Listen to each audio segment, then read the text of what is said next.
Here's this kid from the Bronx that I never thought I'd be, flying first class around the world, impacting 105,000 employees worldwide. I wanted to be a doctor. I didn't just want to be a doctor. I wanted to be a heart surgeon. Isn't that amazing? I wanted to be a heart surgeon from a very young age. What changed? Because I know how hard it is to be an entrepreneur. I know how it is to start something from scratch. And I've done it more than once. I know how it is to close a business that you love. But I think the answer is... Guys, welcome back to another episode of the Steve Reynoso Podcast. Today I'm super excited. I have a very special guest, Juan Brea, with me. And if you guys only knew what we're working on, I think we're going to have a video in the future breaking down what you've been helping me out over the course of these past few months now. But we've got something very special coming out. I wanted to sit down and really tell you about his story, tell you about everything he's done. Because if you see him on the street, you would think nothing of him, just a regular dude, hardworking man.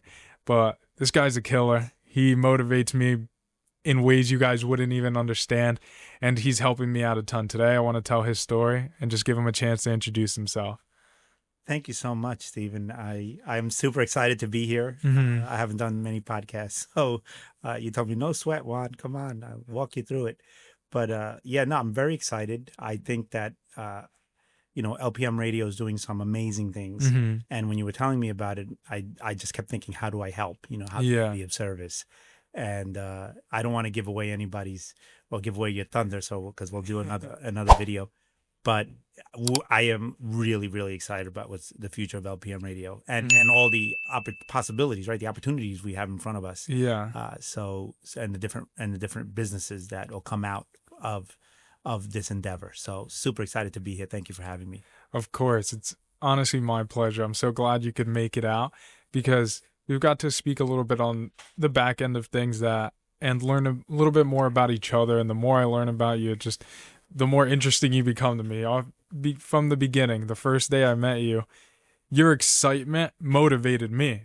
Because I don't know if you remember the first pretty much Zoom call we had. I was kind of more on the down energy, like this is what I'm planning. And you were like, whatever you have in mind, double it. Regardless of what it is, your goals, double it. After seeing the studio through a Zoom call, we were just speaking about it.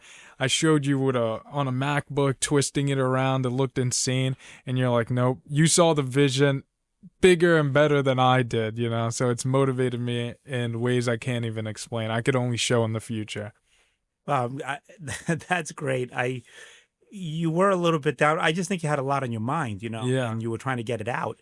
And you're a very pensive individual. So I know you think things through a lot. Yeah. So I just wanted to get you excited and motivated because I saw the potential almost immediately. Right. And obviously I've been a consultant now for a long time. Yeah. I say advisor more than consulting, because consulting is more telling you something, and I'm more a mentor / advisor. That's what I like, and helping you, motivate you to build your vision and your dreams, right? And I do find that a lot of people themselves, they do this automatically, is they half everything. So my first thing is always just double everything. What you think you could do, just double it. Yeah. Right. And I know once people get shaken, wow, why can't I double it? And you start thinking that way, you manifest very different things. And I'm a firm believer in manifesting and putting things out there for the universe then to pick up and help you produce it.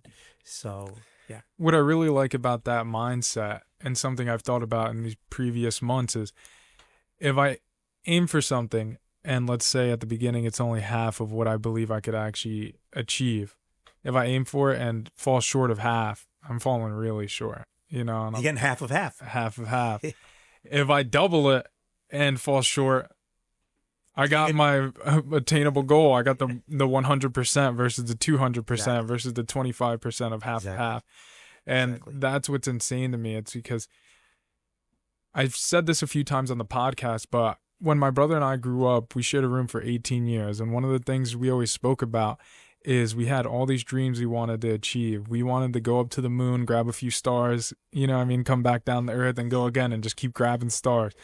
And I felt like at one point in life I got really stuck and I wasn't aiming for anything bigger. I got comfortable being comfortable. I had a decent job. I went to school. I did everything that I was told I was supposed to. And then I don't know what happened to me. It was like a flip switch inside my head. And I said, I want to be a kid again. I want to dream again. I'm way too young to not be going and grabbing the stars. Just because I didn't achieve it at that point when I was 24, I didn't achieve it in 24 years. Doesn't mean I don't have the rest of my life to achieve it. Yeah, absolutely. 24, you're just beginning to dream, Yeah. Yeah, I absolutely. I think that you should always be a kid. I'm 57, and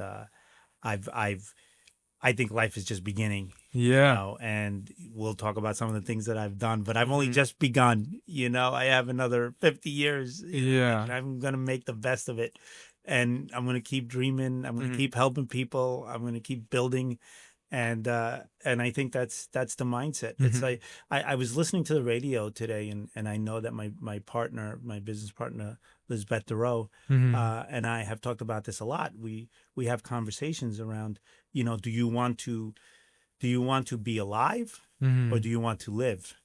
Yeah. Right. And those are two very different scenarios to lives, right? Because you can be alive, you have all these ailments, you're buying 100 pills a week, and you're alive, but are you living? So, and to live is very different than to just be alive. And I want to live, and I want the people around me to want to live, because that's when it gets exciting, when people are living. And everybody around you is living and creating and manifesting like beautiful things. And it's like, wow, and that's how I want to live the next 50 years, I could completely agree to that and relate in a sense, because when I started my podcast, one thing I've realized, we're going to hit the year mark in about 3 more weeks. And the most amazing thing has happened in this previous year. The amount of people I've motivated to live, like you said, not just to be alive, live. It's been honestly a blessing, a blessing. And I couldn't have asked for more, because I was the shyest person prior to this. We speak about it all the time. I'm a tech geek, like on the back end. That's my dream, to sit on the back end, nobody hear me speak. But God told me, hey, start a podcast, get yourself in an uncomfortable zone, because you want to be the pillar in people's lives to motivate them to stand for something. When I was younger, I would look at things like, oh, I want to do this with my friend. If he doesn't do it, I'm not going to do it. I was always waiting on somebody else to start something to motivate me. And I said, why don't I start something to motivate others? Exactly. And that's where the blessing comes in, that now I have my personal friends. They've seen the growth. They've seen the hard work I put in, and they've seen the time it takes to grow something. And they're like, let me start now. Yeah. Absolutely. Like you said, I'm in my 20s. That's super young. Yeah. You got to put things into perspective. You got 3 lives. Yeah, exactly. Exactly. So it's a story I always tell. One of my best friends, he was here a year ago, prior to me ever even recording a video. And I told him, I don't care if this takes 10 years to build. I'll be 35, 36, and then I'll have the rest of my life living out my dream. I don't care if it takes me 10 years to get $1 and start living.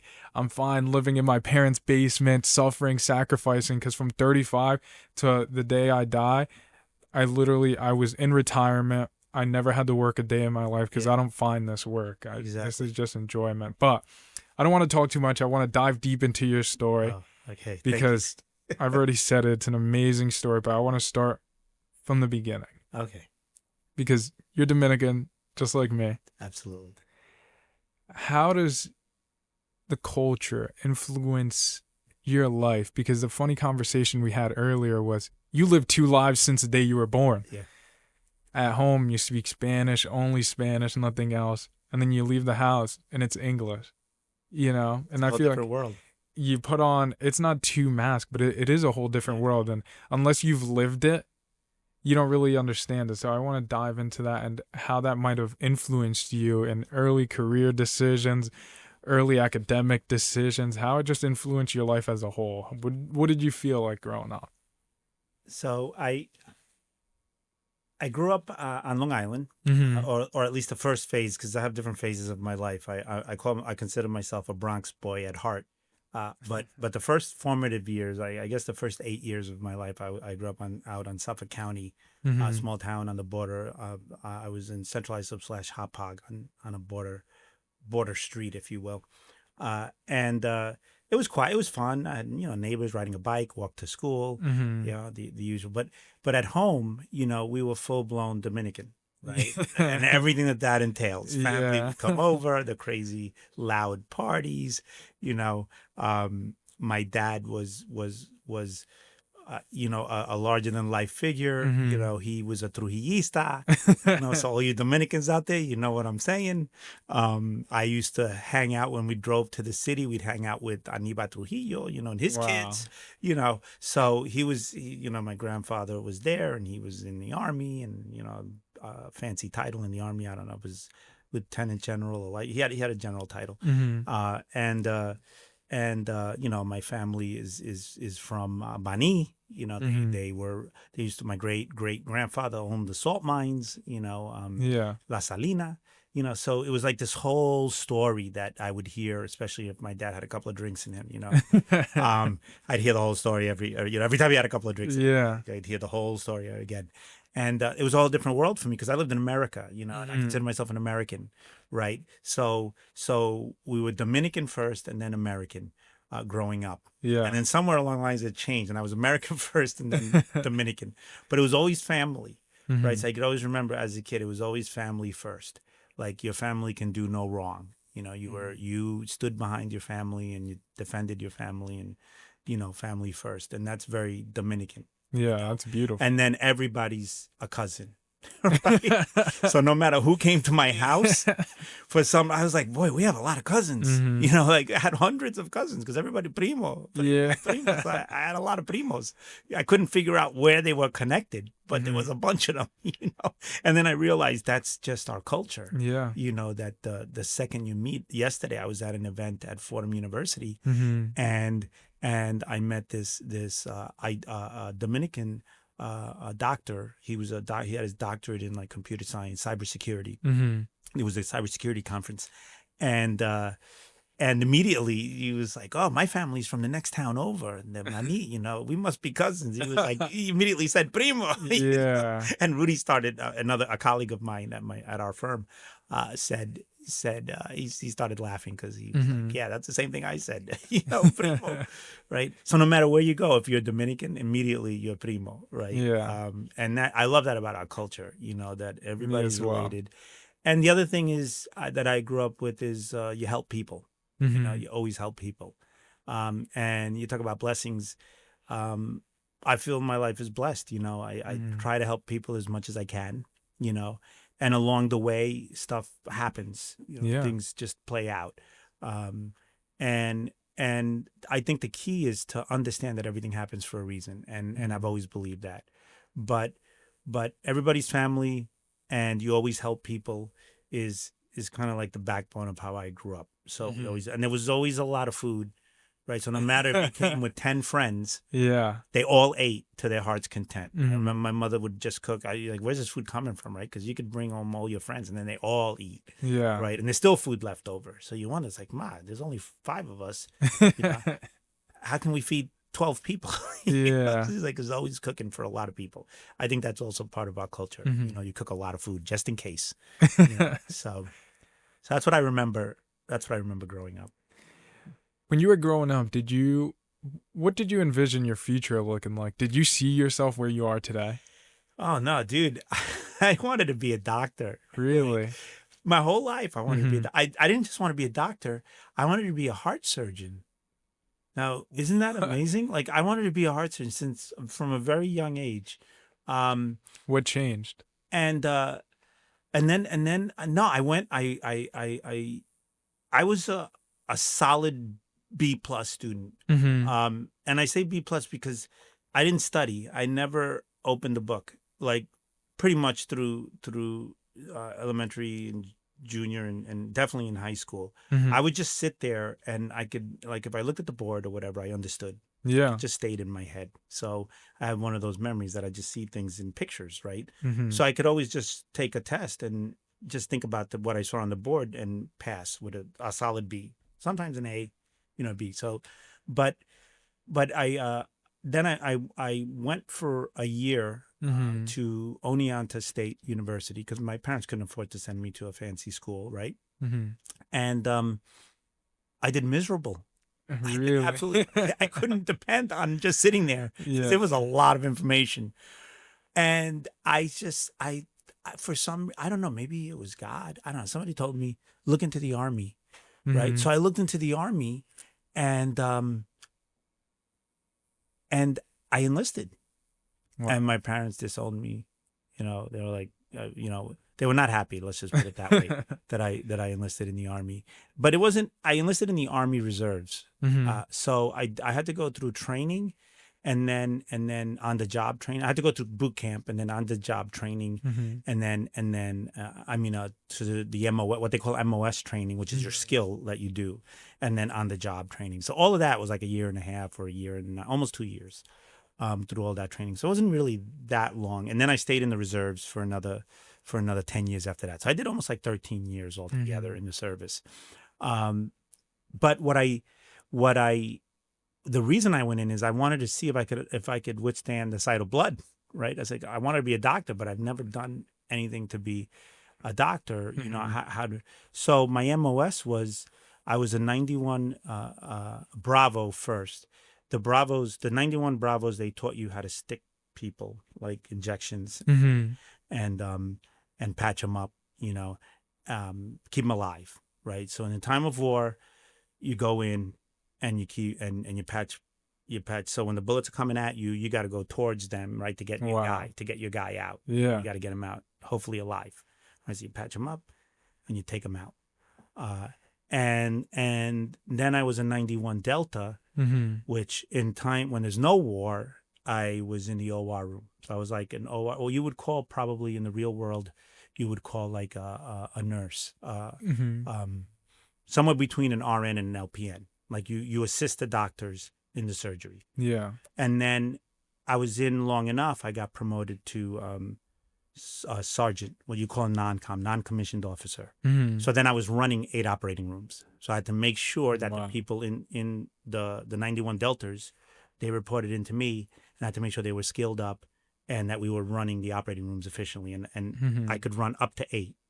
That would be my responsibility, and schedule all the surgeries that were going on. And in time of war, we'd do the same, but it would only be 4.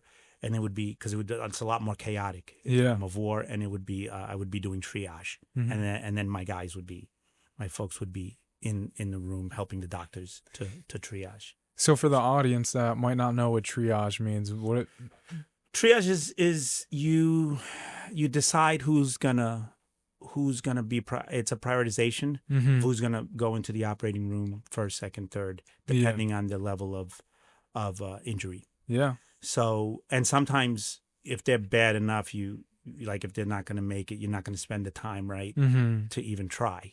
So they get triaged to the side. Yeah. So it's a hard process. It's easier if you just have to like patch somebody up and get them back out. Because remember, the job of the soldier is you patch them up and you get them back to the field, right? To fight more, to shoot more. As long as they can shoot, you got to get them back out there. Yeah. If they can't shoot, right, for whatever reason, then you got to stabilize them and get them, because we were in a field hospital, so you stabilize them and you get them to a general hospital, right, so that then you can do more extensive procedures on them, but you keep them alive, right? And then they're the ones that they're not going to make it to the general hospital, right? So you're not going to spend the time, and they call that whole process triage. It happens in regular hospitals today when you're in an emergency room. Yeah, some people have to wait hours, and some people get brought in immediately.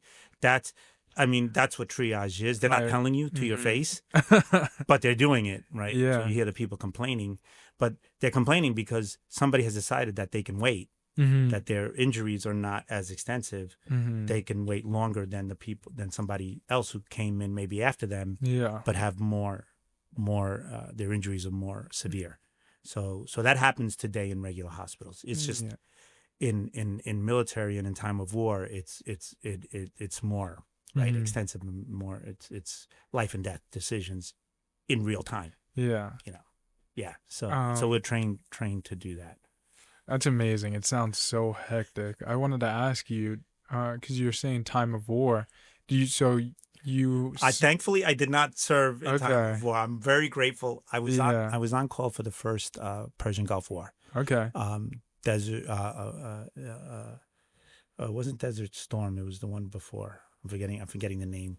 So I was on call, 72-hour notice. Mm-hmm. At this point, I was working at American Express. I had a corporate job already, Wow. and I had all my stuff ready, my paperwork ready. Mm-hmm. Because if they call you when you're on call, the term on call means you have 72 hours notice. So when you get the call, you have 72 hours to show up to where they tell you to show up. Yeah. And if you don't, then you're AWOL, right? And you don't want to be AWOL. AWOL means absent without permission, essentially. Right? Yeah. Absent without leave is the exact term.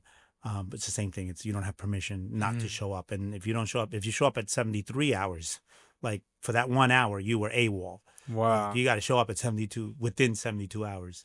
So it's very serious. Did you ever experience somebody go AWOL? I didn't. We had on 1 year we did drills and one soldier partied a little bit too hard. We were up at Fort Drum, and they crashed the car, and I got a call from the police. They were technically AWOL because they didn't show up for roll call in the 6 in the morning. So there was a mad scramble because I happened to be the sergeant of the day, right? Every day there's a sergeant of the day. So I was sergeant of the day for the entire platoon, right? And one of my guys, right, doesn't show up. So he had gotten into a car accident. And he was technically AWOL, but we had a call from the police. So once we knew that, he went to the hospital and then to the police station. So we had to go get him from the police station. So there was a ton of paperwork that needed to be filled out after that. But yeah, he was AWOL, but not, he didn't desert. He was AWOL because he had gotten into an accident. Yeah. What was the biggest lessons you learned from being in the Army? How did you transition? I loved my time in the Army. Yeah. Loved it. Absolutely loved it. It was hectic. It was tough. It was also, you have so much responsibility. It's like the only place where you can show up, a kid from the Bronx, still wet behind the ears. And all of a sudden they say, you're now responsible for this. And it's like all this equipment or all this the hospital unit or whatever, right?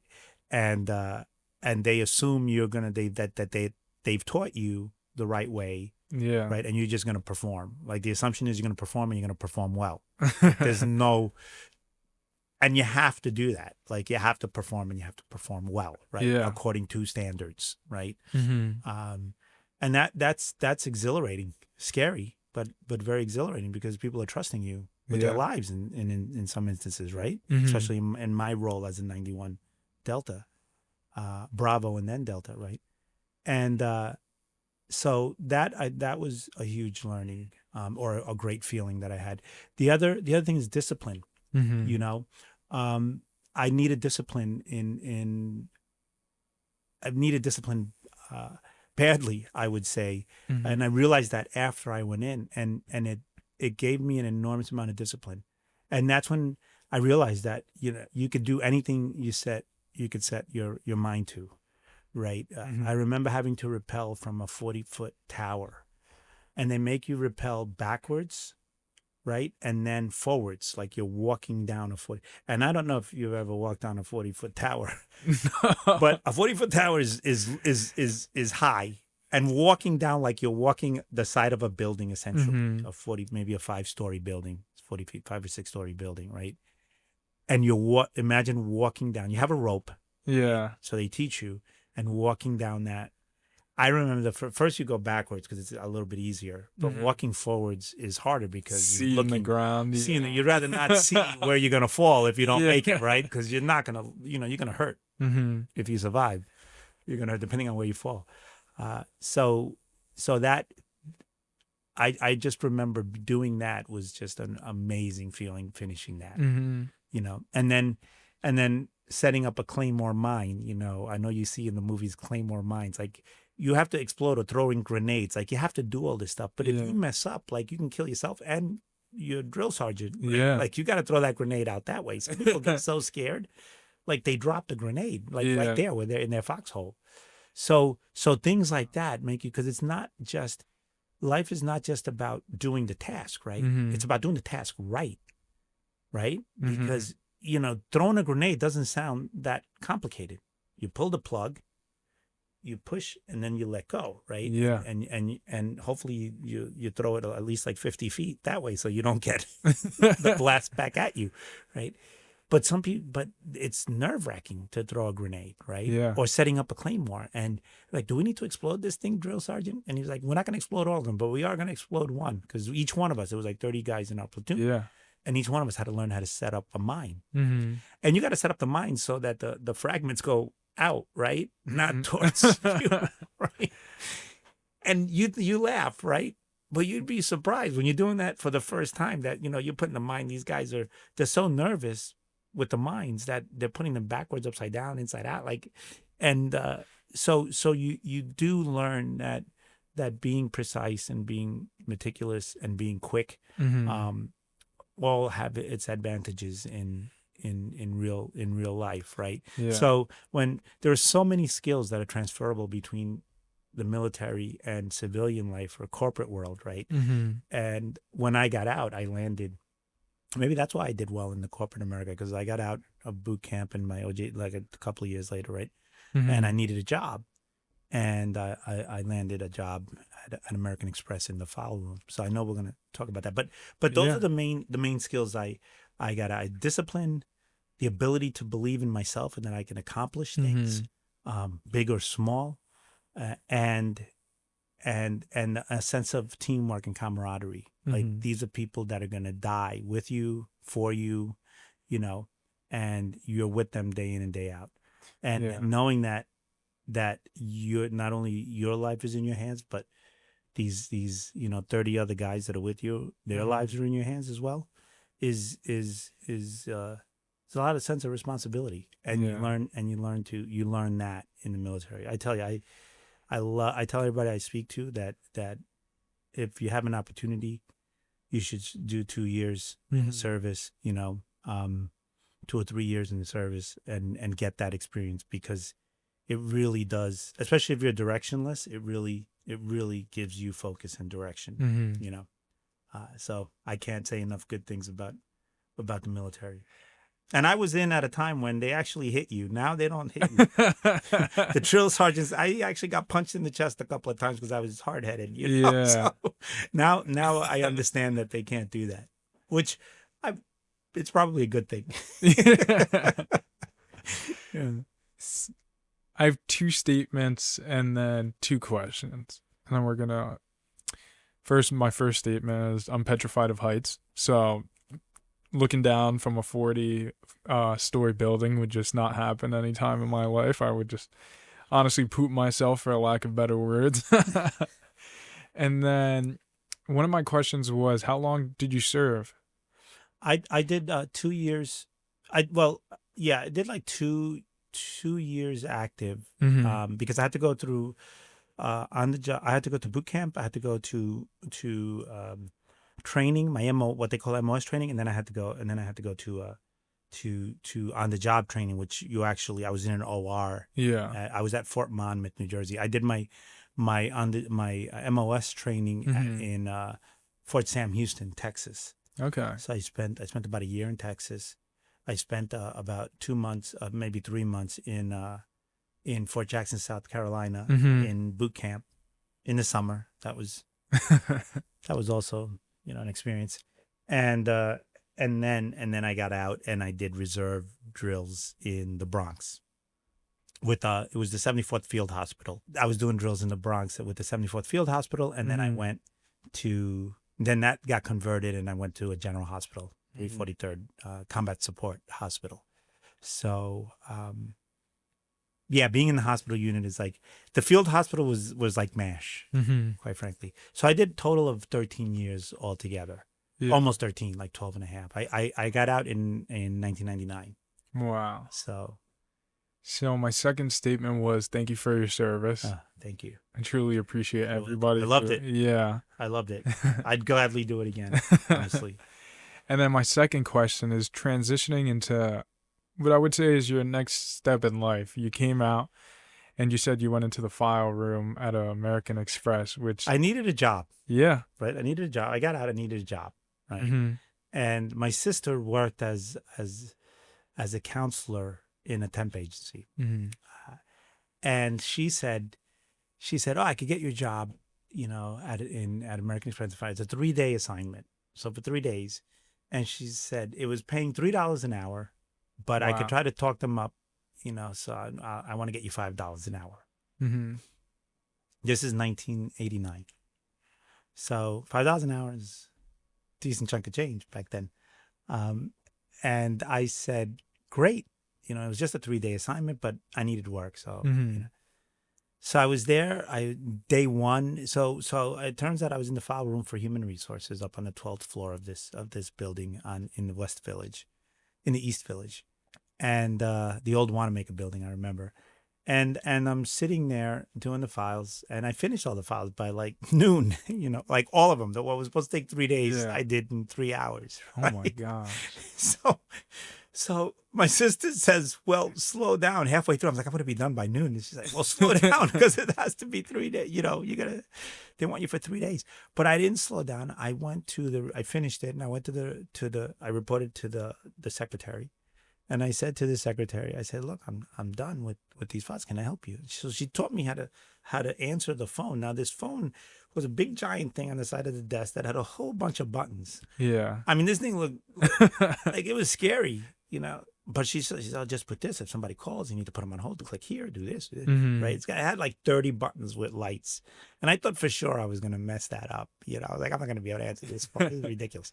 But she said, okay, yeah, sit here because I got to go out to lunch. She goes out to lunch, a liquid lunch. She comes back like 2 hours later, Oh my goodness. half soused. And but I had already figured out, Mhm. through trial and error, how to do all the buttons. So I was answering the calls, I was responding to calls, I was doing this, I was doing that. And then in the afternoon, there was the guy that was responsible for compensation, he was about to retire.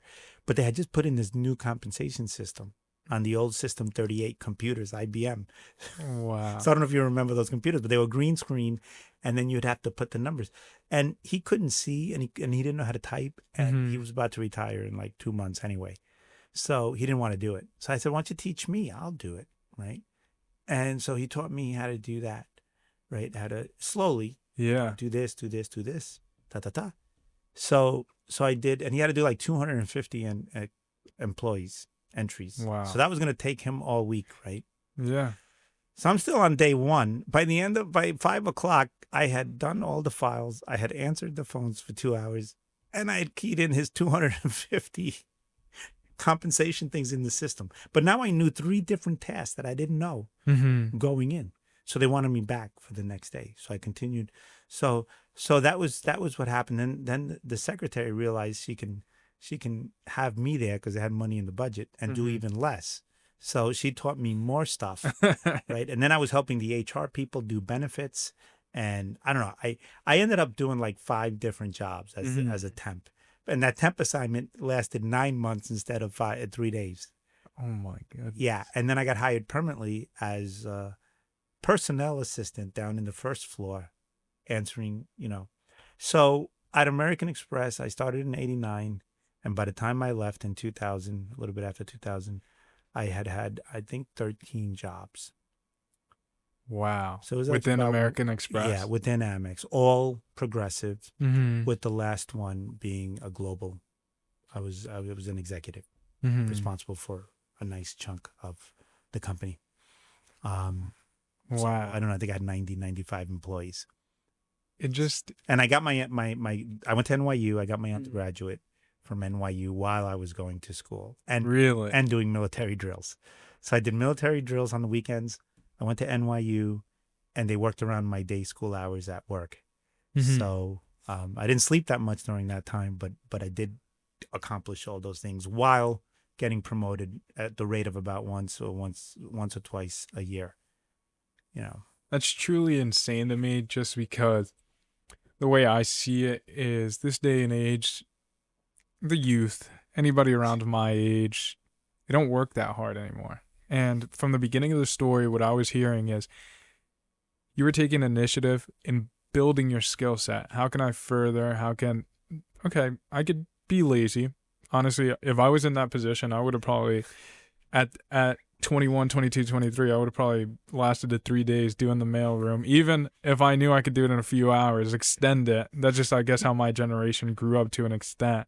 Now I have a different mindset. But you were like, no, F that pretty much. Like, I'm going to tear this out. And then you could have sat in the corner, not done anything. You're like, let me go learn something else. Yeah. Let me build another skill set. Let me make myself important. And I think that's key for somebody who wants to grow is put yourself out there.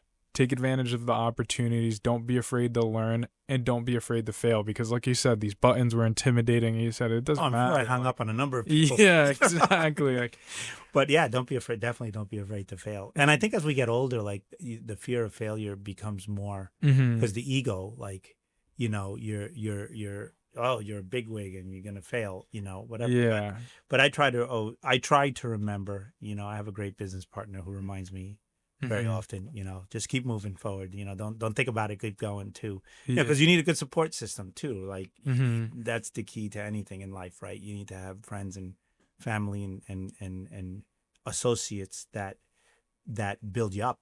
Yeah. Right. It's not just, you know, because it's hard to maintain a certain level of umph, you know, or excitement or whatever every day. Right. So one of the things, like you said, one of the things I view helping people, entrepreneurs, is motivating them. Yeah. You know, motivating them when they can't motivate themselves. Mm-hmm. Because I know how hard it is to be an entrepreneur. You know? Yeah. I know how it is to start something from scratch. And I've done it more than once. I know how it is to close a business that you love, you know, because you just don't have any more money or clients or whatever the situation is, you know.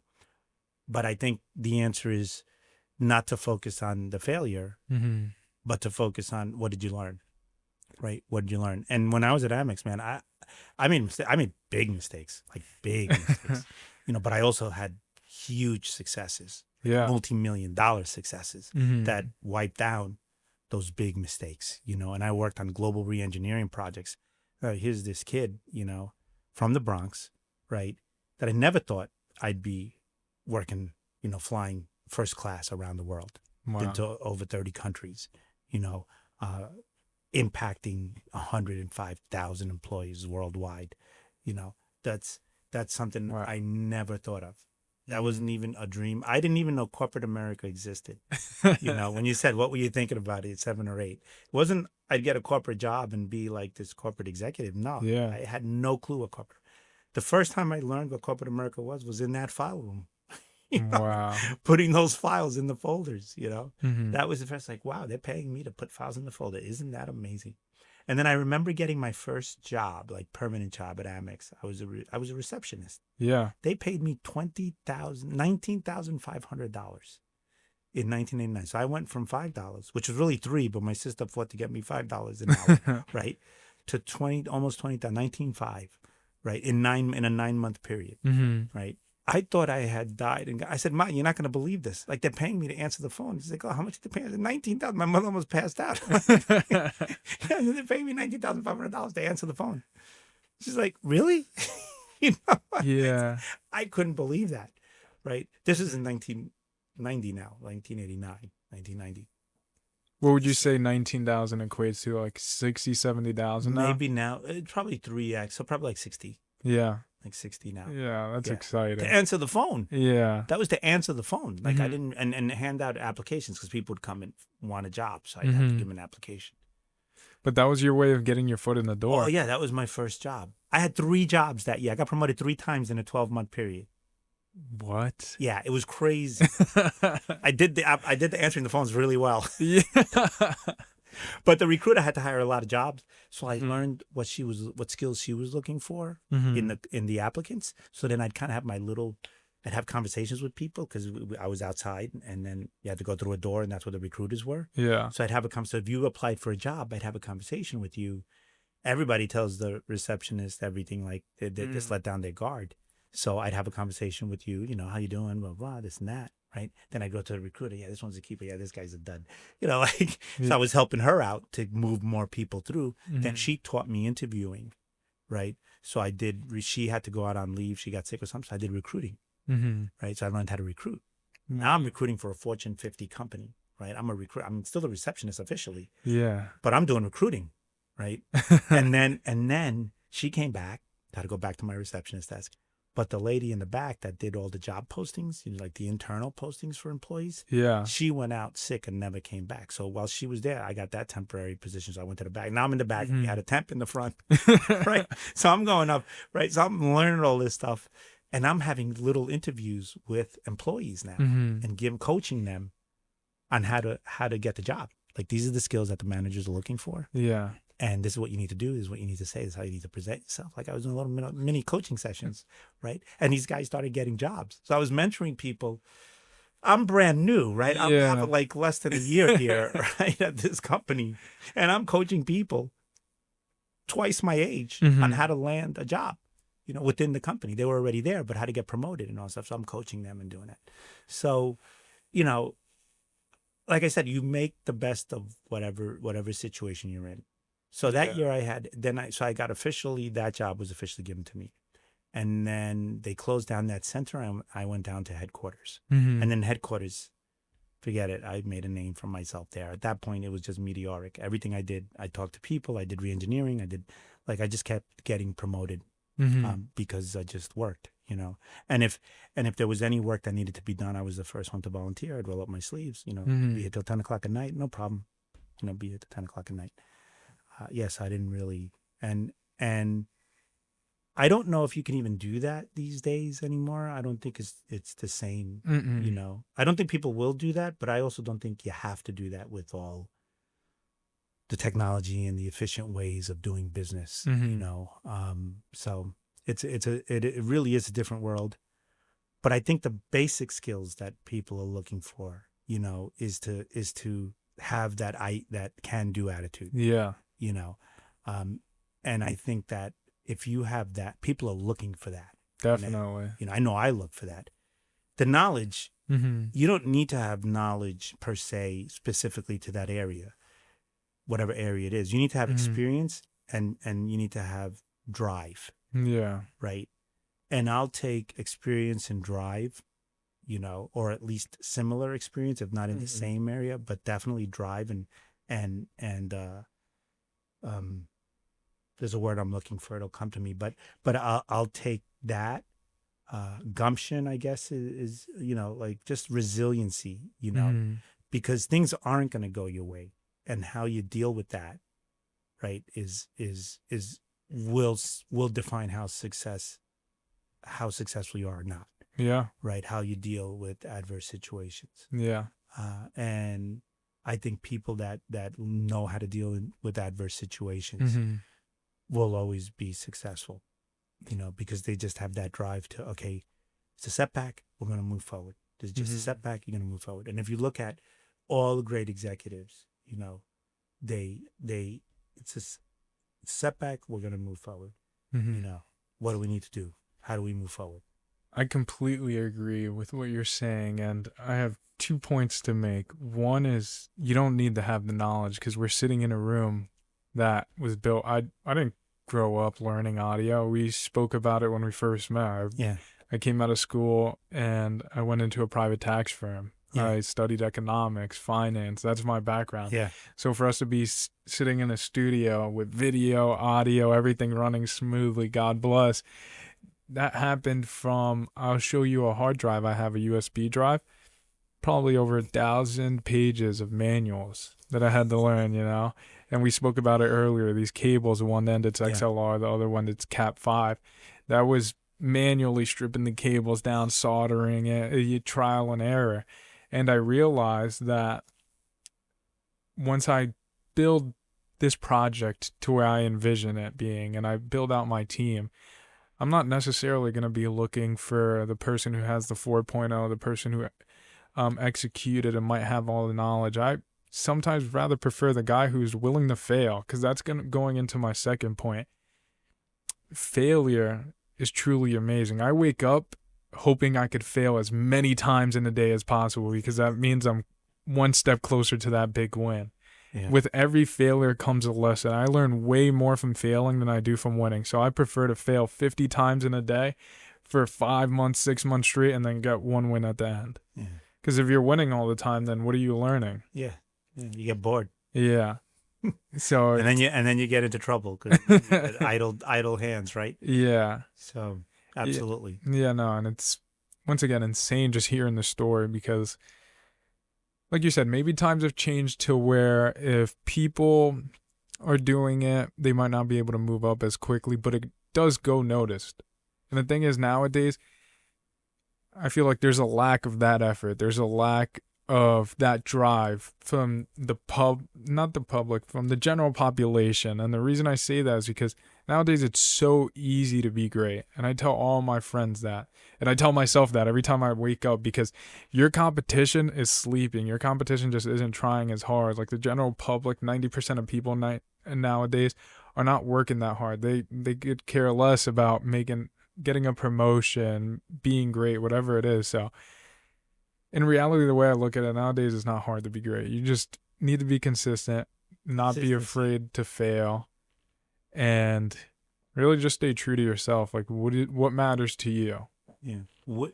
Woody Allen had a quote that I've always I've never forgotten, and I'll say it. He said, regardless of how you feel about Woody Allen, I love this quote.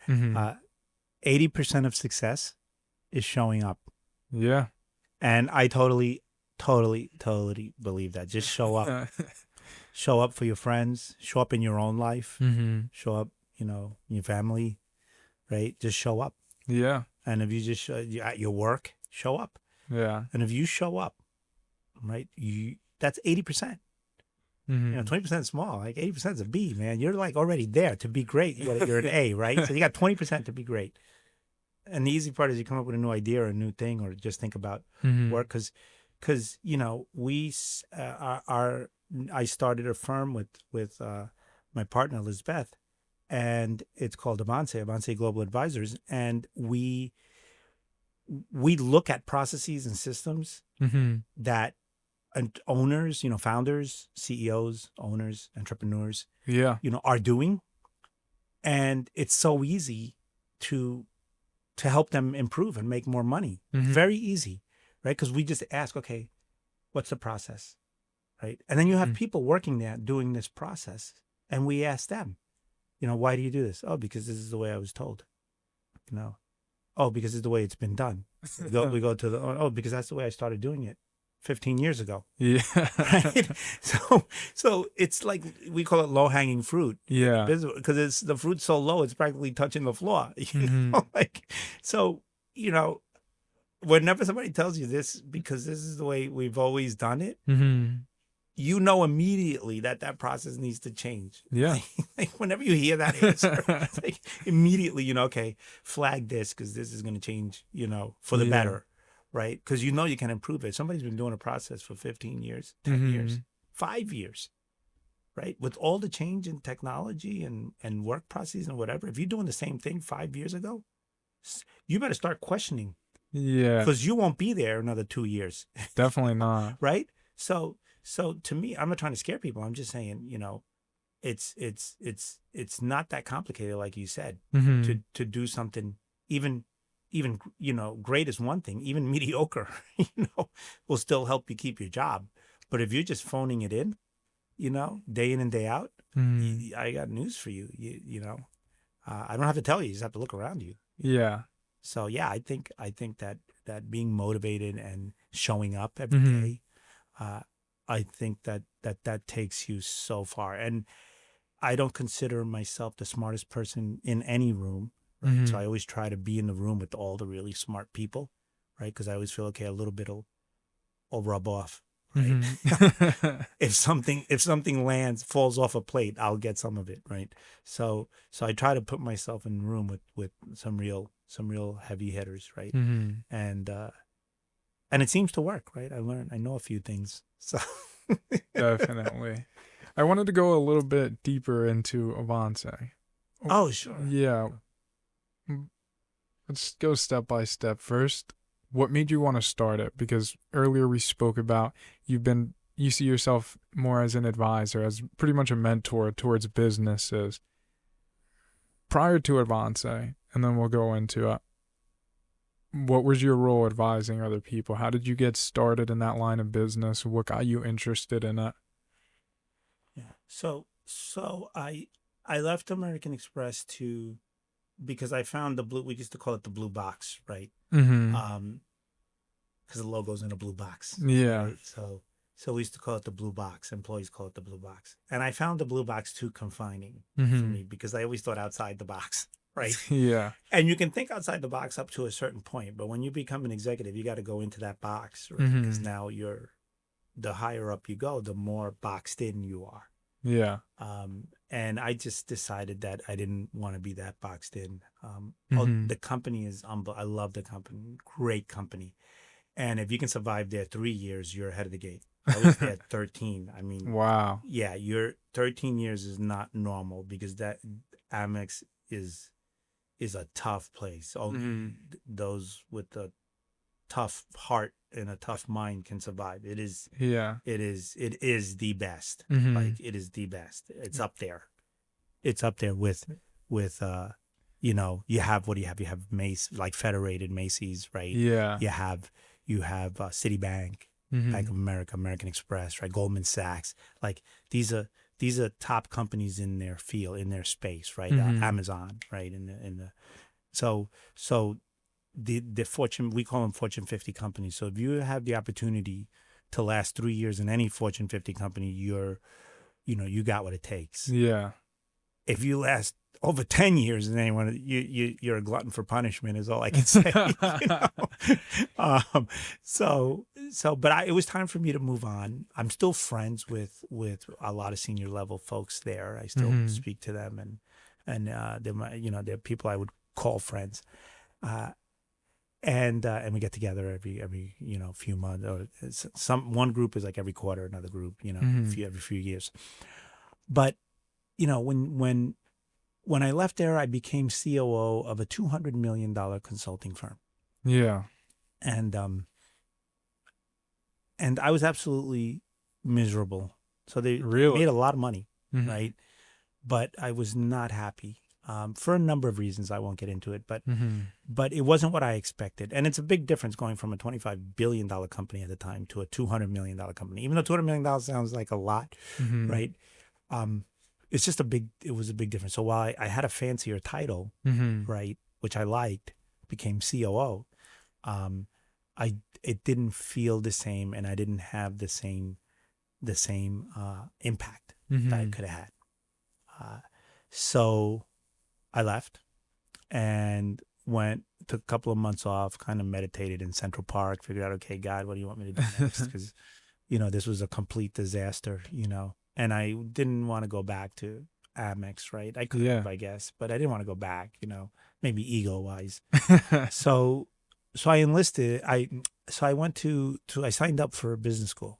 Mm-hmm. So I applied to Stern, and I only applied to two, Baruch, which was called Zicklin School of Business, Mm-hmm. and NYU, Mm-hmm. because I'd gone to NYU undergrad, Stern School of Business. So I got into both, Mm-hmm. right? So then it was just a price thing, and I decided to go to Zicklin. It was the executive program specifically because they catered towards adults and people with experience. Mm-hmm. So I got into the executive program at both places, and I decided to go with Zicklin because while it wasn't ranked number 1 or number 2, which was NYU, Mm-hmm. it was ranked like at the time 8 or 9. So I was like, okay, it was the best decision I made because it was half the price, and my half of my professors were from NYU. Really? They would share Yeah. subject matter. So some of our professors taught at NYU, and some of Mm-hmm. NYU professors taught at Zicklin. So it was great for me. I mean, I got the same level of education, I would say. Now I think Zicklin's education program is like number 3 or number 4. So the Wow. value of my degree has gone up. But I got my MBA in entrepreneurship and finance, Mm-hmm. right? And I started a couple of companies while I was in B school with some of my B school partners, Mm-hmm. which I still keep in touch with a few of them. One of them is actually a co-founder at Amonce, Moyne, and some of them I closed, some of them just petered out. A couple of them I had to like shut it down. Never bankrupted, and one of them I sold. made a few bucks Yeah. with the colleague. But I realized that I liked building businesses, and I had a knack for them, whether they lasted or not. I did learn a lot, and then I would go back when I was running low on money, or actually, I made so much money in from that move to the consulting, the COO job, that I was able to ride through to 2008 without having to worry too much about money. And then 2008, the financial Crisis hit. hit. So I lost like a ton of money, and then I had to go back and get a job, right? A paying job, because when you're starting business and stuff, you're investing, you're making some money. You're not making a lot of money, right? I know. If you can cover your costs, great. Yeah. A lot of times you're not even doing that, right? Yeah. So you try to find funders and investors, But I started before that, between 2000 when I left and 2008. I must have started like 4 businesses. I raised $2 million for an internet startup. Yeah. So from VCs, so I did that whole pitch thing and whatever. I mean, that was cool. It was based on tranches, so we got the first $1 million, and then we were going for the second tranche. We had met some deliverables, we missed a couple, but they said we can't give you the second tranche because they saw it in 2007. At the end of 2007, they saw that what was coming down the pike, the VC firm, and they said we can't. We're going to pull our commitment, right? Wow. And then 2008, Lehman Brothers goes under, and the rest is history, right? And for those of us that understood finance, like, it was a very dangerous place in the world because credit froze everywhere. Wow. So overnight credit, which is how transactions happen between companies, corporations. Like if Amex needs $100 million tomorrow, they'll get an overnight credit note from Citi that says we got you for the $100 million. Well, that all dried up. So everything and that's the lubricant economy that most people don't understand. And when that dried up, that was really scary, because that means enterprise stops. Nobody trusts anybody. And when enterprise stops, there's no lubrication. And if there's no lubrication in the financial system, transactions stop, right? And I don't need to tell you, after that, you're back to trading pigs and cows and sheep, So it was close. It was close, and companies went out. Like if somebody like Lehman Brothers goes out overnight, but that's a whole other conversation. So I've always had a desire to help other people. And I think mentoring and coaching and building businesses is my way of doing that. And then I'd go, I'm a COO, right? By design, earned, nobody gave me those titles. I earned every rung. So I can walk into a room and look at the P&L, the balance sheet, the income statement, right? And be able to say, okay, this is a picture of your business. And this is how, this is what it looks like, right? And you can try to paint it any way you can paint it, but if you're keeping an honest business, right? If you're doing the finances right, the finances tell you a picture, as you know, from the background. Like it's almost like a 3D picture, right? So you look at those numbers and you're like, yeah, you're saying one thing, but all these numbers don't say what you're saying. So something's off, right? And then you kind of help them bring that business back to health, or tell them, look, we got to figure out how to close this down without too much pain. Yeah. It's one or the other, right? You're either going to bring it back to life, or you're going to okay, let's try to sunset this thing before it gets too crazy for you, financially. So I like talking to people, I like helping people. Our team is a dynamic team with a bunch of with folks that have a lot of industry knowledge in a lot of different industries. So I've mentioned Liz before. She's great at operations, right? So she has operations in like 3 different industries, right? My friend and colleague, and actually my business school partner, Moyne, he's great at technology. So I think you chatted with him a little bit at an event. So his expertise is in big data, and big data management. So big data analytics. So he's just a human machine, around that. Myself, I like strategy, and growth. I like looking at businesses and figuring out with Lizbeth and Moyne how do we grow, and how do we create a strategy and a vision that aligns with the growth of the business, and then have the operations and the data necessary to be able to execute, measure, and then track, create the dashboard Mm-hmm. that allows you to track on a daily basis whether you're on track or not, right? And that stuff fascinates me. I love dashboards. Yeah. I love dashboards. Really. Yeah. You know? So because when you a good dashboard, and then you can hone in, right? If a number is not good, you should be able to just click in. Like Microsoft BI has like Yeah. great data analytics that you can then drill down, and you can get to a soft spot, right, in a product line or a SKU, down to the SKU level, and you can say, yeah, the SKU that was supposed to be in this store in California, on Friday didn't arrive. Yeah. Or arrived late, right? You can get to that level of detail if your data is set up properly. Wow. Yeah. And that's how Walmart runs businesses. And that's how, Macy's or NBC Universal with commercials, right? My friend Moynihan. So I think we have a passion for that and for working with business folks. And some of that you saw at the event. Yeah, it was amazing. How passionate people are. Yeah, it was amazing for one of two reasons. And one of the reasons I thought of while you were speaking is everyone plays an important, almost pivotal role.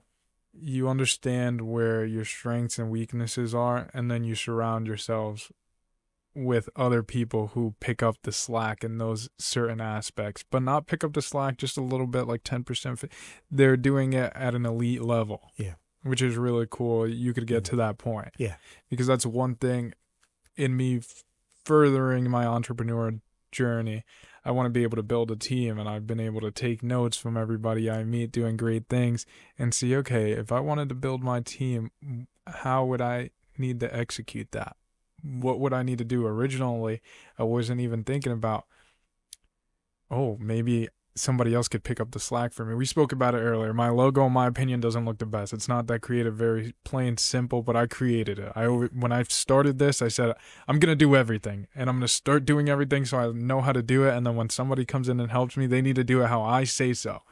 And then after a year of working on it, I realized I cannot do everything. I need to have people come in and pick up the slack in areas that I might not be so great in.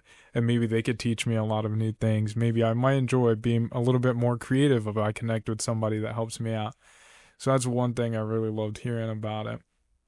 And then what's your focus in the business now? Because you said it's your passion, which is so cool. I think we speak about it all the time. People need to pursue their passions more. And if it turns into a business, it's truly amazing because you're living your dream. Like, you don't have to work. And it's something I explain to everybody. Like, when I come in the studio or I'm editing or whatever I'm doing, I am not working. I am just living my life, living my passion. And that's cool.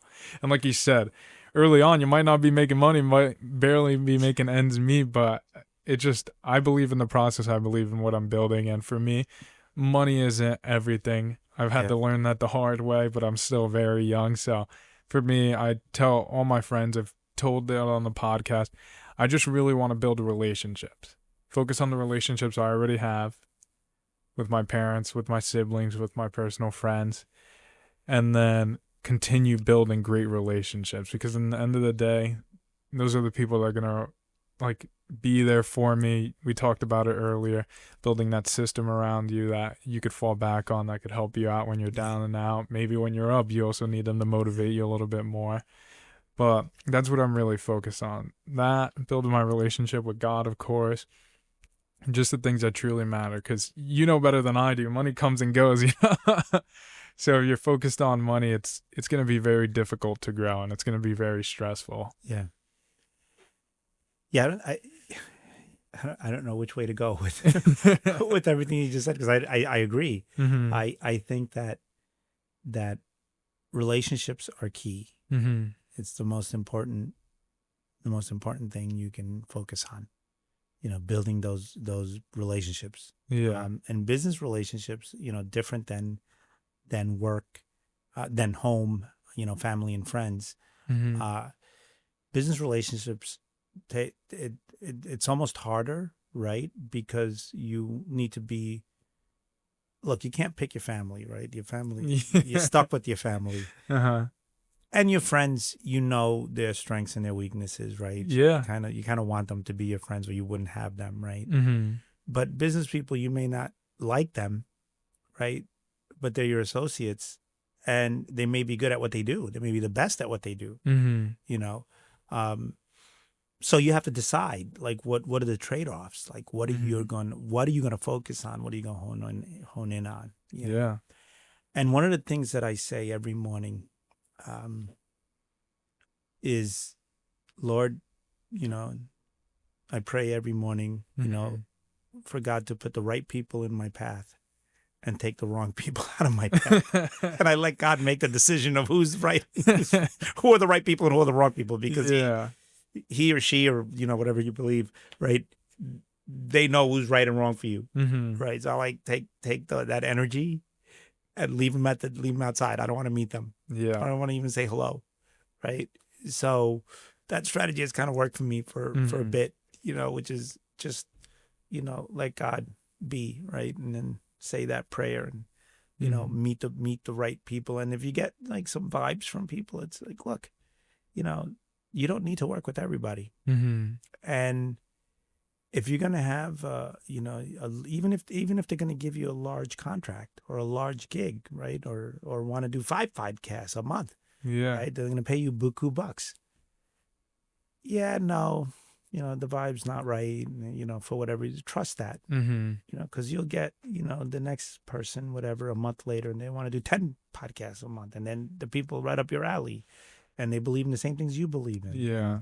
You know, and I've had enough of that happen in my life, you know, that I just let God be and, you know, say, look, help me out here. Now, I'm telling you, I'm saying this, you know, because I'm not like the most religious person by any stretch. I would prefer to call myself a more spiritual person. And even that, sometimes I think I could be more. But you're looking at a guy that's had 4 heart surgeries, right? So I'm here because of the grace of God. And I believe that. I understand that, and I believe that, and I trust that. I'm here for a reason, right? Or else I wouldn't be here.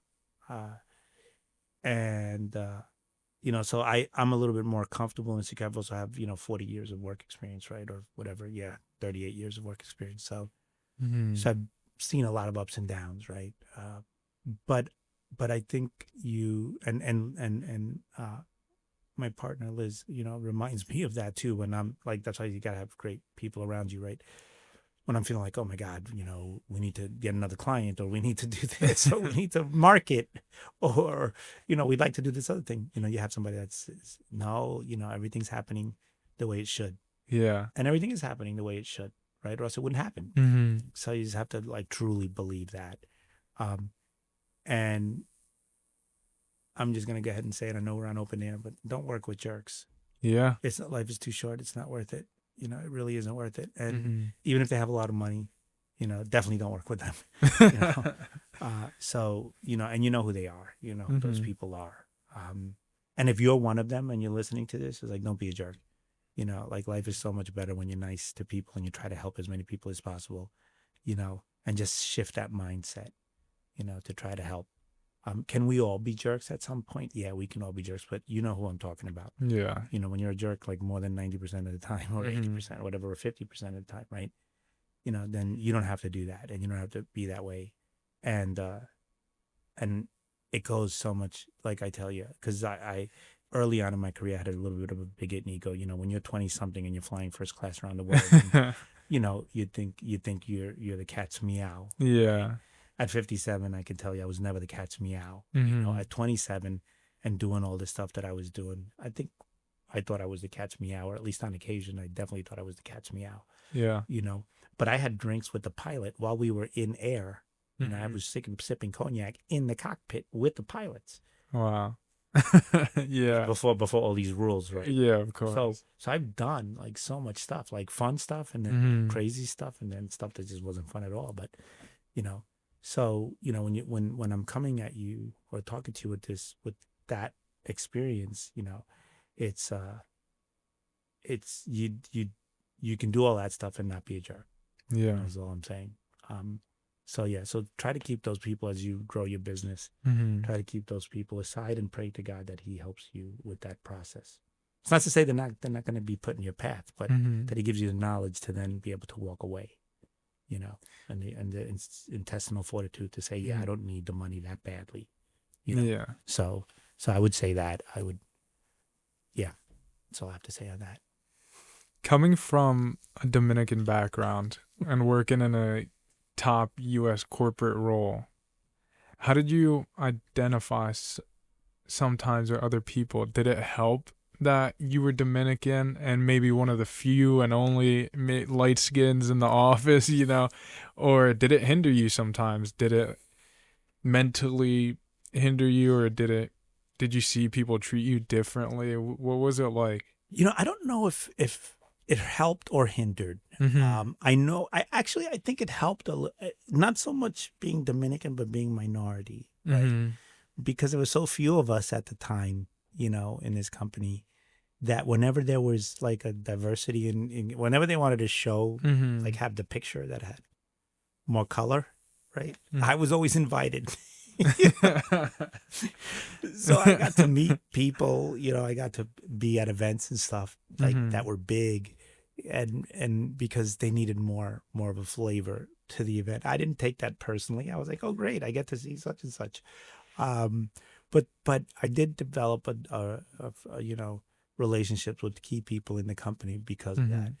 I also had the opportunity to start the first Hispanic network in 1996, 97. I can't remember. Maybe it was 96. It was like 96 and 97 at American Express. We called it Ahora. And I funded it because I was able to. I had money, right? Yeah. As executives, I was able to fund it from my budget. And we threw a few like kick-ass events, you know. Yeah. That was with Spanish flavor, salsa, merengue, you know, and all that, and introduced people to our culture, which was Hispanic, right? You know, Dominican, Puerto Rican, Cuban, you know, South American, Peruvian, Argentinian. Like we had like a events centered around the different cultures, the Hispanic culture, because we're all wrapped up into one, but we're all completely different people. Yeah. Like Dominicans are very different than Puerto Ricans, and I know some people say there's some kind of animosity or competition between Dominicans and Puerto Ricans. Let me tell you, my best friend, you know, my best friend is like my brother, Fernando Quinones. He's a banker here in New Jersey, at Bank of America.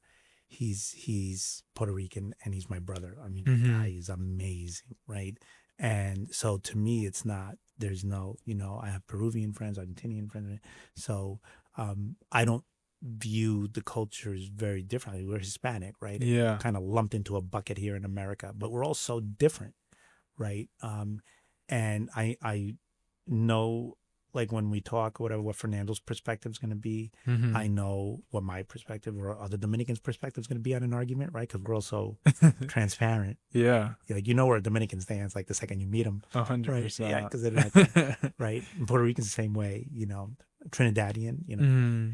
My business colleague is Trinidadian and Venezuela. I mean, she's a hodgepodge of everything, but like me, but identifies as Trinidadian, Venezuelan, and South American, right? And my Moin, our other co-founder, he's Pakistani and Indian. Wow, Like really? Yeah, and that usually doesn't happen. That's a rare mix, but the parents met before before the Brits like changed the border. Yeah. And one of them was on one side and one family was on the other, and there they go. Yeah. So that's sort of, so, you know, to me it's people, right? I hone in on people, and the cultures are almost all the same. Like I've had anybody who's had the opportunity to travel to different cultures outside of European culture, like South America and Asia, or different areas of Asia and India, right? There's and Israelis, right? There's more of what unites us. In Palestine, I had a great Palestinian friend, freaking amazing guy. You know, there's more that unite us than separate us. You know, kipe? Yeah. Right? Kipe is Moroccan. It's Moors, Really? different than Moors. So kipe is like a Dominican product, right? Yeah. So I'm telling you, it's not.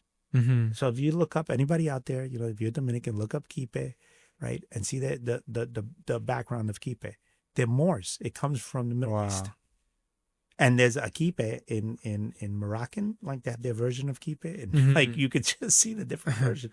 Yeah, so something like that, right? And you'd be Yeah. surprised how much of our food that we eat at a daily Mhm. basis is from different parts of the world, you know. So it's all one big melting pot, you know. And that's, I think, how I've as I've grown up, you know, and expanded outside of my family, right? Because as a kid, I just thought, you know, everybody was Dominican, right? Mhm. And or American, right? Because I straddled two worlds, Yeah. but I didn't know all these different. I didn't even know the meaning of culture or these different things. And now, as I get older, I'm like, you know what? There's more of what unites us than is what separates us. And I think it's just us. Our thoughts are what creates the barriers Mhm. between us and other people. So how can we, you know, change that? Because I don't think God wants to focus on our differences. You know, I think God wants us to Definitely. focus on our similarities. You know, so. Mhm. But that said, yeah, Dominicans have their own flavor, right? It's just like eating Yeah. eggs with a bunch of different flavors, right? We have our own distinct, and I love Dominican food, you know, but that just comes from my upbringing. Yeah. Rice, beans, and meat, like any kind of meat, I can is a eat that staple. every Yeah, every day. day, every Every day, day. every day. So I wanted to transition a bit yeah, because I feel like this would be really cool for the audience to hear. I recently got to figure this out. You built a $40 million building in the heart of Manhattan, Gulliver's Gate. Break that down for me. I need to hear everything. Like, how does that even happen? For like, I'm at a loss for words because you said, yeah, I built Gulliver. You said it so nonchalantly to me the other day, and you're like, yeah, just search it up real quick. The first thing I see is fat number $40 million. I'm like, oh my God. I started sweating at the thought of even like investing or even managing 40 million for my own company myself. How does that go down? so I was running Dr. Oz's foundation, like the Dr. Oz, right? Yeah. So I was running his foundation, and I promised him 2 years, and I was there 6. And I I needed to move on, right? Because my Mhm. brain, you know, atrophies, right? Like I Yeah. have this whole thing about I just need to keep doing different things and new things, which is why advising, like, and mentoring is great for me because I Mhm. get to talk about different things and think about different things. So I go to a barbecue. This is how strange the world is. I go to a barbecue and this guy that I never met, but my wife was friends with his wife, is Mhm. at the barbecue, and he says, "Oh, you should meet." Oh, we were talking about what we do, and I was like, "Oh, I run Dr. Oz's Foundation. I'm COO." Blah. It's like, "Oh, you should meet the CEO of this company of Gulliver's Gate. Mhm. You should meet him. He'll love you. You know, you should come work for us." But we're looking for a CFO. I'm like, no, I don't want to be a CFO. Mhm. Like, I don't like the job. I don't like the title. He's like, "But you've done it, right?" And I was like, "Yeah, I've done it, but I don't like it. So I don't really want to do it. But thanks for the offer." That was it. I said goodbye. You know, I don't want to do that. And then, so that was at the beginning of the summer. That was Memorial Day. Then at the end of the summer, right? I'm at a Labor Day picnic barbecue. Yeah. Same guy's there. He's like, "Would you let me set up a meeting with you and the CEO of Mhm. Gulliver's Gate? Because I really do think you'd be great. We're still looking for this CFO." I said, "You're going to keep looking because I'm not a CFO. But do you mind talking to him?" I was like, "You know what? I don't mind talking. I'll talk to anybody." Like, Mhm. you know, he seemed like an interesting person. Mhm. So, so, you know, he set up a meeting at a restaurant bar in Broadway in the theater district. Mhm. And I get there early, open up a tab, and I'll have a glass of wine. I'm not a big drinker, but I'll have a glass of wine. So I ordered a glass of wine and I waited for him. He came in. He was on time. I was early on purpose. And I said, "Oh, why don't you sit here?" And he said, "I thought we were having dinner." And I said, "Well, why don't we have a drink first? Let me buy you a drink, right?" Um, and he's like, "Why? Why don't we just sit down for dinner?" I said, "Look, I don't want to waste your money and my time."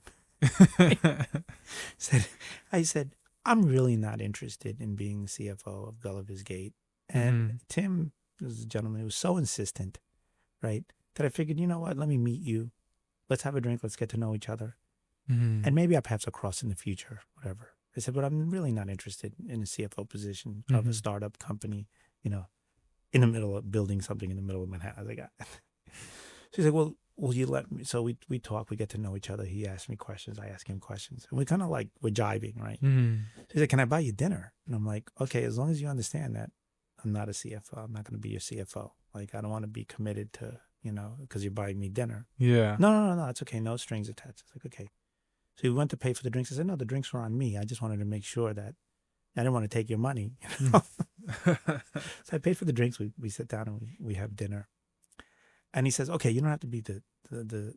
So I said, so we talk about it. It sounds like a great project. At the time, he told me he had almost full funding, right, for the project, $20 million. 20 million. He had 20 million of the 40. So he was halfway there, but he had another commitment or whatever. So he was almost 3/4 of the way there. Yeah. So he makes me an offer. And I said, well, I don't want to, I told you I don't want to be CFO. And he's like, okay, you don't have to be CFO. You'll be the COO. I was like, I'm number 2. He says, you're number 2. Because I didn't want him hiring a CFO over me, right? Like, I have to be number 2 or I'm not, right? I want to run the show. Because the CEO is always outward facing. Yeah. The COO always runs the company. So I wanted to run the company. And I said, so I'm number 2. He's like, you're number 2. He says, but you'll have finance under you. So I knew there was a catch, right? Yeah. So I took finance under me. And I said, as long as I could hire, you know, a solid finance person. And then, yes, I'll assume that. He said, you could hire your finance person. So I hired my finance person who's on my team, our team out of Avance. He's his name is Yamin Sarwar. So he does strategic finance for Avance as well. Wow. And he works at a VC firm. He does finance. So I accept. I give Dr. Oz 2.5 months notice, which I'll never do again. And not because of Dr. Oz, for any company. Yeah. I thought I was doing the right thing, giving them advance notice. I'm number 2. But man, it was rough. It was rough seeing everything you put together like start to get taken apart while you're there, right? Because I'm no longer number 2, right? I'm leaving. Yeah.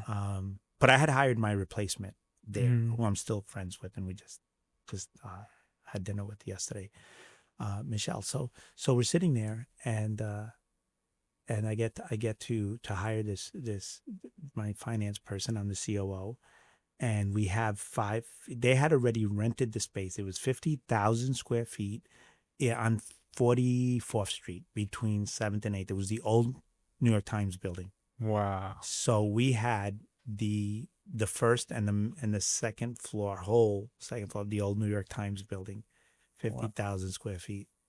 And I was employee, I think number 7, 6 or 7. And we built that team to about 150 employees. My goodness. Yeah. And we had to demolish. The old Jekyll and Hyde was in there. And so there was all this crypts and scary stuff hanging around, and blood and headless people and all this. It was crazy. So we had to demolish that. There was some still old New York Times stuff. They had done a good job of taking their stuff out, but there was still some old New York Times stuff that we had to get rid of as well.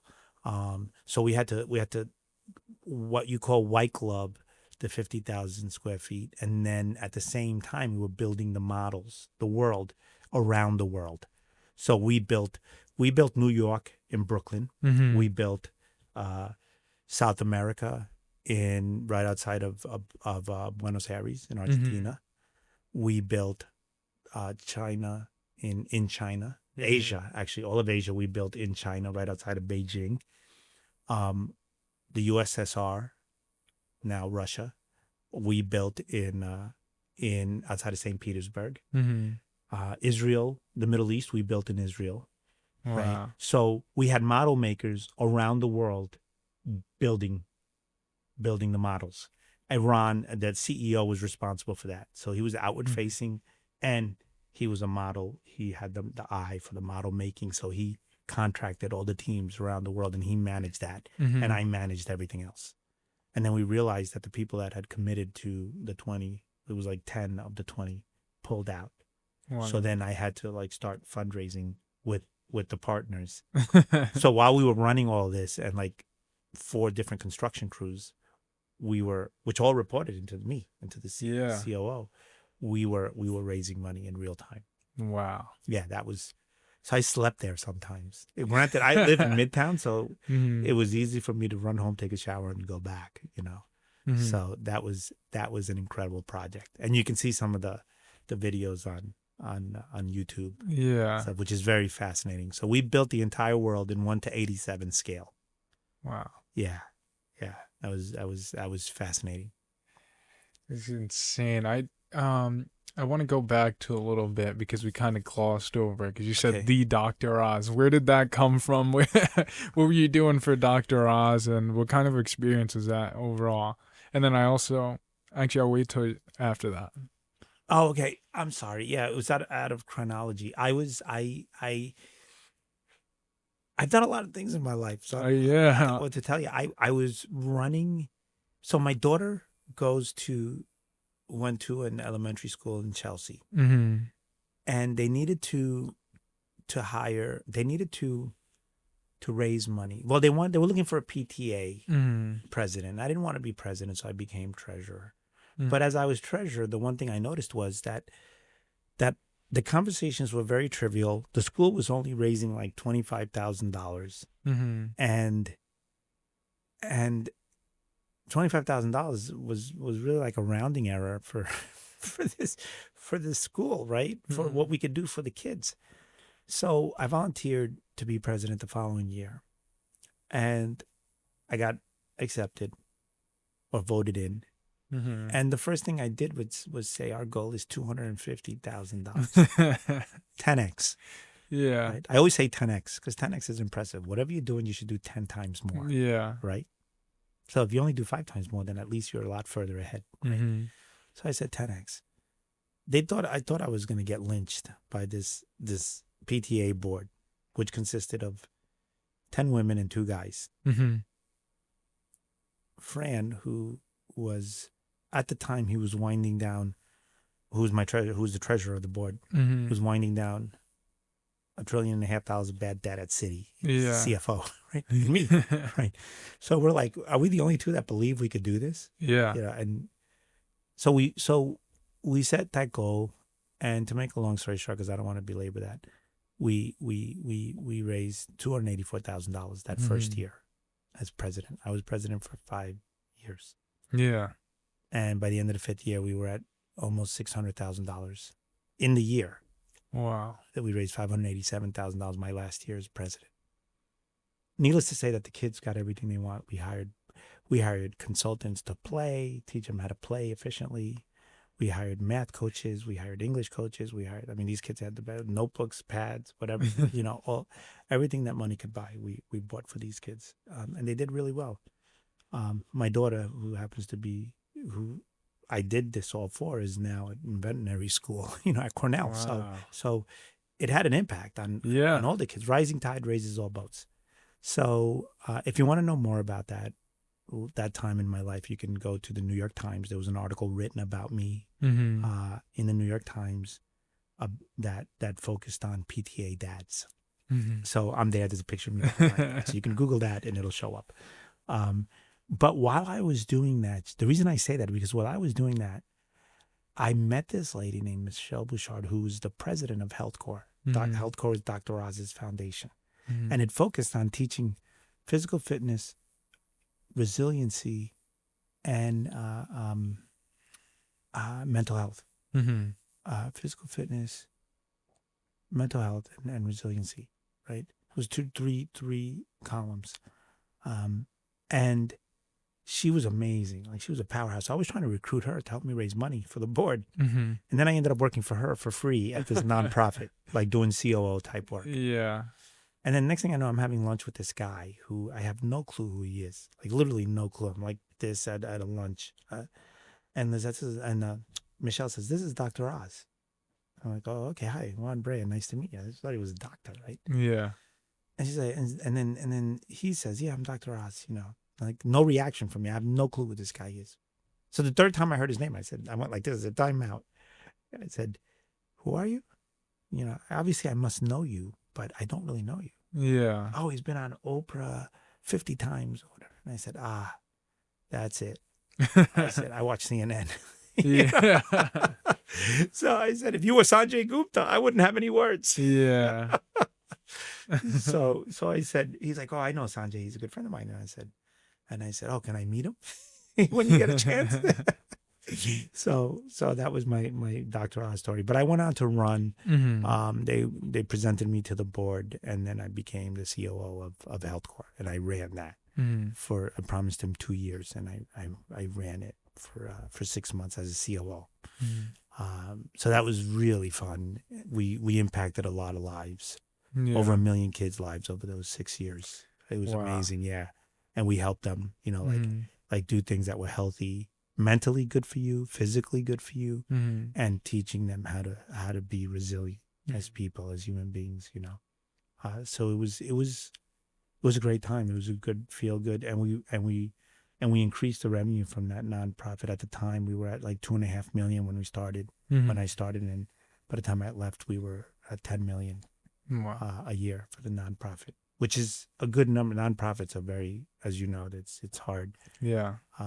It's an interesting. I love nonprofits, but they're also like they tend to compete with each other. Where I don't think they should be competition. I think they should get together and have more of an impact. Yeah, so I've been like promoting that because it's almost like they're racing. If you're a nonprofit, I'm a nonprofit, and this person's giving money, like I try to get it for myself and nothing for you, because it's like all or nothing. And I think there's got to be a different way to fund nonprofits because a lot of them are doing good work. They're just underfunded and overcommitted, So that's where I was before I went to Gulliver's Gate. But I've had the opportunity. These opportunities just land on my lap. Yeah, I can tell. Like I it's where, some people call it the universe. I say God. Like, what do I have to do next? Yeah. Right. And kind of like that's my path. But it's almost a product of all your hard work adding up because these opportunities don't just fall on anybody's lap. If you didn't line up your skills in a position to be able to take advantage of these opportunities, it doesn't matter if those opportunities landed on your lap. You weren't going to be able to take full advantage of it, So in a lot of ways, you lined up those opportunities for God to give you those opportunities, if that makes sense. I'd like to say I didn't have anything to do with it, but I do agree that you have to show up. Yeah. I showed up. The 80%, I showed up. You have to show up. If your 16-year-old self met you today, what would surprise him the most? I think that's a deeper question. What would surprise him the most? Yeah. I think that I have accomplished as much as I've accomplished. I didn't think at 16 that I would have traveled, to all these countries, that I would have managed all these projects, that I would have, 2 kids. I didn't think I wanted any kids, and 2 great, girls, daughters. I just didn't. Yeah, I just think that my family life and how the type of dad that I am and the things that I've done would certainly, it's different life, like 2 completely different lives. I mean, I was a Bronx kid, at 16, I was on the Grand Concourse, thinking that was the way, and Fordham Road, like that's the world, right? Yeah. And then I got the opportunity, by mid-20s to see the world, something I never thought. Never. It was even a dream in my mind that I'd be in Paris and, Hong Kong, Australia, Yeah. I mean, flying first class to all these places. Like, I would have thought, yeah, that's crazy. Like, never. So that would be my answer. We spoke earlier about how big of a role discipline played in your career. If discipline built your career, what role did curiosity play? Almost as big as discipline, I think. I'm a very curious person, and I read a lot. But I like to read like complex thoughts, subjects. Like I'd like to think about the things people don't think about. So I like quantum physics. I like quantum mechanics. I like like genetics, right, Hmm. and epigenetics and ethics, like the ethics around, you know, Yeah. uh, these subject matters, right? Hmm. Things that people don't really, spend time thinking about. Yeah. I like to think about also leadership and leadership. What creates? I was asked an interesting question uh, Liz and I were asked an interesting question from a potential client, Hmm. uh, and that he asked, "What does leadership mean to you?" Which is a deep question. I think I answered it. We'll see if we get the gig. Um, but yeah, so I think about what's especially in this day and age when there seems to be a lack of leadership at the highest levels in this country. Hmm. You know, uh, I think that we need to define for ourselves what do we think is a good leader, great leader, and how do we become leaders in our own society, community, you know, um, our little microcosm of the world, you know. So yeah, those are some of the things I think about. So, what would you say is the hardest truth about leadership people don't want to hear? That it's not about being nice or making the Hmm. most popular decision or the decision people are gonna like, Hmm. right? People don't need to like you, Hmm. right? If they like you, it's great. But they need to respect you, Hmm. right? You need to earn that. Hmm. You need to earn people's respect, and you earn that respect by being consistent. Hmm. Making the consistent decisions consistently. You know, um, and once you earn people's respect, then they can begin to start to like you, not the other way around, right? Hmm. Because they're liking you for things that they may not necessarily should be liking you as a leader, right? As a business, and I'm talking about business leaders, right? Um, so if you look at any leader that you thought was a good leader, you probably respected them first, Hmm. and then maybe you became friendly with them. Maybe you never became friendly with them, but you just thought, wow, they led this team, or they led this project, or they led this, you know, and they weren't worried whether I liked them or not, but they worried that they took care of the group, the team, Hmm. right? Um, Being a leader is not fun, right? It's the loneliest place Yeah. as a COO, right? It's the loneliest. Number one and number two, they're lonely jobs. Hmm. They're lonely jobs. It's a tough job. Um, and until people understand, they want the title, right? But they don't want the responsibility that title bears. And it's a lot of weight. It's Hmm. a lot of weight, So yeah, that would, you know. How do you define fulfillment at this stage?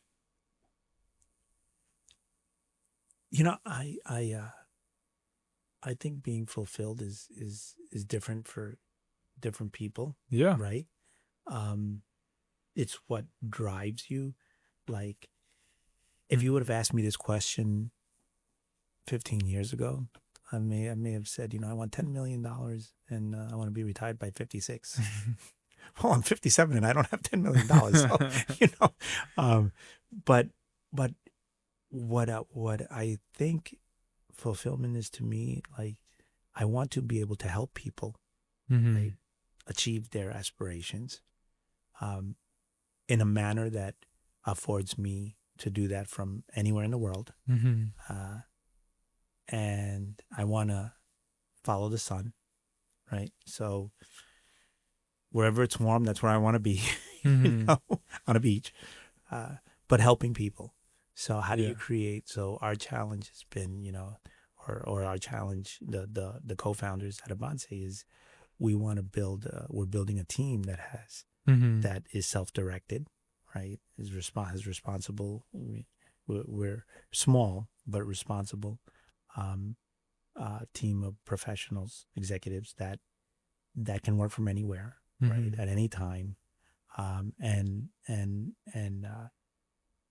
are accountable for whatever the outputs need to be for X, Y, and Z client, and that's my goal for this next third to I say the next 30 to 50 years, right? Because that's what I plan on living. Yeah. So What is your measure of success personally, and how has that changed or shifted over time?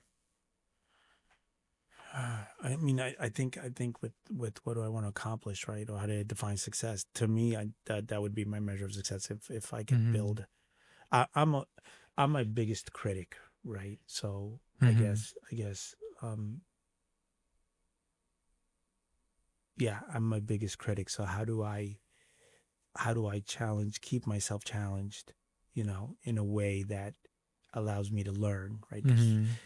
The studies are out, right? You have to keep learning no matter what your age is. Yeah. 60, 70, 80, 90. You have to keep learning and you have to keep moving. Those two things are irrefutable. You know, you keep moving, you don't end up on a couch watching, Days of Our Lives, right? And atrophy. Yeah. And because your muscles do atrophy and you lose muscle mass every 10 years, right? Less and less. You have to be able to, there's like certain exercises you need to be able to do. That's going to be on my health and wellness podcast, right? Saving that one. But you also have to learn, right, to protect the noggin. So you don't have one of the various forms of dementia that are out there, right? So those two things are irrefutable. So to me, I want to keep learning, keep growing, and I want to stay engaged. How the best way to stay engaged is to work with people. That's another thing that they say, having a circle, friendship circle, a social circle. So if I'm doing consulting to businesses around the world, big social, right, with people I like, I'm not going to work with the jerks. I already said that, right? So I'm going to be working with people I like. Yeah. You have three of the main things covered. You have your relationships, you have your brain is working, helping people, right? And you have revenue coming in, right? Because you're going to charge for that knowledge. Excuse me, sorry. You're going to charge for that knowledge, and then you have and then you're moving, right? Because you're traveling, and hopefully working out, right? So that's how I define success. And obviously, if you're doing all that stuff, you'll have money, right, to pay for those things while you're traveling and eating and whatever. But to build up this huge nest egg to then die and leave it to somebody else, it's noble. But use your money here. Make sure that your kids or whatever are well taken care of. Well set up, right? So earn their money, right? Which is what I'm trying to do now, pushing them. But I think that you need to spend your time and your money and your energy, to do things that are fulfilling to you. And that's what would be fulfilling to me, because I want to continue. I don't think I'll ever retire. Yeah. As long as my brain is working, there's no reason to retire. So I wanted to end it on that note. I just really wanted to thank you for your time. I mean, if you left it up to me, we'd be speaking for 4 or 5 hours. Your story has been truly amazing and inspiring. I mean, I look forward to growing the relationship we have because, like I said earlier on to begin the podcast, you have truly been an inspiration, a motivation to me. And just hearing your story helps me understand you more and also understand our relationship more, and how much this truly does mean to you and how passionate you are about helping me and other businesses, which is, I can't say it enough, truly amazing, because the humility you have, the passion you have for what you're doing is once again inspiring. Yeah. I truly love to be surrounded with individuals like yourself, and I can't say this enough. I'm just blessed to live the life I live, to have the opportunity to speak to you, hear your story, take a deep dive into it. And once again, I'm truly honored to get to know you, get to call you my friend, get to absolutely really just be able to pick your brain in any subject, and my friend and a mentor, Yeah. And I have to say, once again, the humility is absurd. Like you said, when you were younger, you were walking around like this big head honcho, you know what I mean? But honestly, everything you've done, who's to blame? I would still be walking around like the head honcho, man. You pretty much run the world at one point. Yeah, it's been an interesting life, Mm-hmm. so far. And I want to say I'm halfway through now. At 57, I want to say I'm halfway through, less than halfway through. I got a lot to live for, and I think that's the key, right? Yeah. I think to live Mm-hmm. and not just be alive, Yeah. And when I meet people like you that also want to live, Mm-hmm. right? It's heartwarming, Mm-hmm. And you're a very humble person yourself, and you're also an inspiration to me, because Wow. you're building a business, and I love entrepreneurs. Mm-hmm. It's a different mindset. It really is. You have to be willing to sacrifice everything Mm-hmm. for that one thing, and I've done it more than once. I'm still eating, so yeah. So I feel very blessed to be alive and to live in this time, Mm-hmm. and to live in a time when people say, "Oh, the American dream is ended. It's over." It's like, nah, the American dream is always been, is and will always be. You have to work hard. Mm-hmm. You have to stay grounded, and you have to do what's right. Mm-hmm. And you do that with passion, humbleness, and perseverance or grit, right? Mm-hmm.